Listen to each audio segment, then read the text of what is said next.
There is a terrific conservative running in the Republican primary for the United States Senate in Florida. Exactly the kind of man we want, exactly the kind of politician we want, who is principled, articulate, charismatic, who will change the Republican Party and who will vote to ensure that we retain constitutional government. I endorsed this man several months ago when I heard him once. And his name is Marco Rubio, and I want to welcome him to the program. How are you, sir? I'm great. Thank you for having me. I'm honored to be with you. I'm a big fan, and that's high praise, and I appreciate that very much. Well, listen, I appreciate what you're doing. You are a great candidate. Tell us how it looks right now in Florida in your race.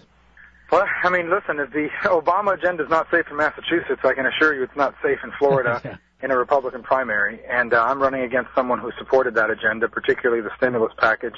You know, today, I don't know if it's being reported nationally, but Florida's unemployment rate is up to 11.8%. It's the highest number of people unemployed in the history of our state. And so I don't think Charlie Crist's support of the stimulus, which he said was about jobs, has worked out the way he thought it was going to or told us it was going to. And he should have known that because government doesn't create jobs. People do. You know, entrepreneurs are folks that take their money and go out and open up a business or expand an existing one. And that's the message we're spreading throughout Florida, and that's why our support grows every day. Well, you make a great point. And also, he is the governor. I mean, I don't know what steps he's taking to try and improve the economy in Florida itself. And by the way, I want you to know something. My parents live in Florida. I have a brother and his wife and 2 nieces and a nephew who live in Florida. So this is an important race in the Levin family, you know.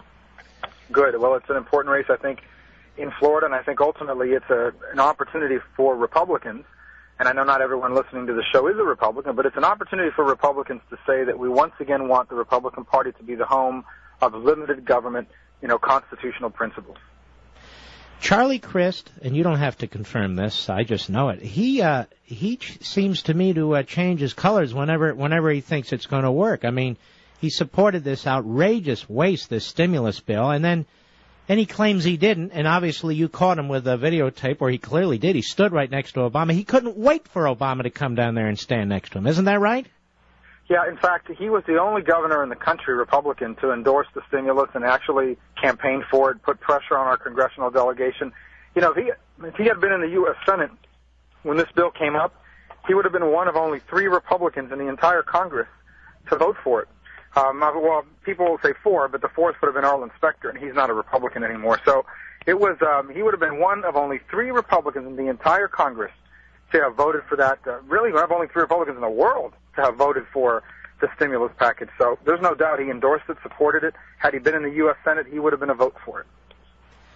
That's an amazing point. I hadn't thought about that. That's quite true. Let me ask you this. You have a lot of people lining up to support you, the great Senator Jim DeMint and a number of other people, right? Jim Inhofe has endorsed us, and we're awfully grateful for that. You know, we have the support of Dick Armey, who's a good friend and has done a great job for our campaign. Congressman Ryan from Wisconsin has endorsed our candidacy. Jeff Miller and Ginny Brown Wade, 2 congressional members here from Florida, rock-solid conservatives, have endorsed our candidacy. Tony Perkins and the Family Research Council, the Club for Growth. I mean, we're excited about how the race is turning out. And, you know, these endorsements, these are serious people, including yourself. I mean, you guys don't just run around and endorse people until you've checked them out. And I think that for limited, you know, constitutional limited government believers here in Florida, the folks that are standing up to what's happening in Washington, D.C., to see those names aligned with our campaign gives them comfort. It's almost like the good housekeeping seal for conservatives. And Crist has McCain, right? He's got initially got a lot of the establishment in Washington. I mean, we need to remember that at this time last year, there were a lot of establishment Republicans that were saying that the way for Republicans to once again start winning elections is for Republicans to start behaving like Democrats. And that never made any sense to me. I always felt that we already had a Democratic Party. Why do we need 2 Democrat parties? I always felt that the path to victory for us was to be true to ourselves, to be a genuine alternative to what was happening in Washington. And so when he filed early, they thought he was kind of like the kind of Republican we needed, and a lot of establishment folks lined up behind him. I think if they had to do it over again, they probably would do it differently. But that didn't deter us, because ultimately I'm not really running to be the senator from Washington, D.C. I'm running to be the senator from Florida, and more importantly, I'm running because I want to go to Washington, stand up to this agenda that they're pushing down our throat, and I want to offer an alternative to it. Now, this is a national audience. I want you to give out your campaign website, and then I want to talk a little bit about your background. What is your campaign website?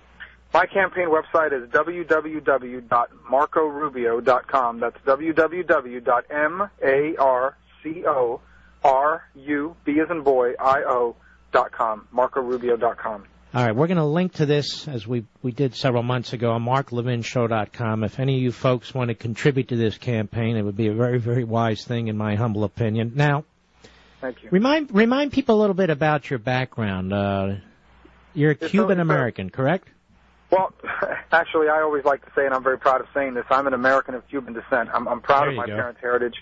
I'm proud of where they're from. I'm proud of my community as an exile. My parents are exiles. I've raised by exiles, by people who lost their country, who know freedom is not automatic. They know freedom has to be earned and freedom has to be protected.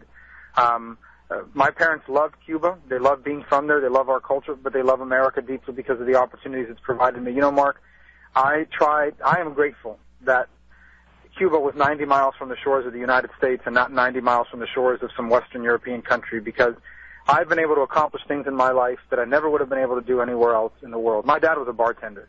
My mom was a cashier, a stock clerk. You know, she did all kinds. She built chairs in a factory. In almost every other country in the world, that's the job I would have had. In America, I was able to go to law school. I was able to, you know, run for the Florida House and be Speaker of the House, and I've had this honor to be a U.S. Senator. I've had the opportunity. I'm raising 4 children here in this country, and they're going to have a better life than I've had, just like I've had a better life than my parents. That would have been impossible almost anywhere else in the world. I owe those things. I owe those things to God, to my parents, and to the United States of America, the nation of my birth. And this is my opportunity to give something back, and I really want to do it. You know, every time I listen to you, you're more and more impressive. Honest to God, I think you have a really solid shot at this. You're far more impressive than Chris. You have your values and your principles lined up. You know what your core is, and you're not putting a wet finger to the air or slobbering all over Obama like Chris did. We are heard all over Florida, and I want to encourage our brothers and sisters in Florida. We're going to have Marco back, obviously, a couple more times before the August 24th primary, but I want to encourage you to get involved in this campaign. If they can do it in Massachusetts, you can do it in Florida. And, you know, the Rubio campaign is certainly behind in terms of raising money to the establishment, and so he'll need your support, too. So if you can hear me all over Florida, and we are all over Florida, and by the way, we have damn good ratings all over Florida, I would encourage you to support Marco Rubio. He's a good guy. I endorsed him 2 months ago because I heard him say exactly these things. All right, my brother? Thank you so much for having me. I'm honored. I look forward to coming back. All right, God bless you. Is he a great candidate or what? He's a great candidate. There's no reason to support Charlie Crist. Charlie Crist is an Arlen Specter type.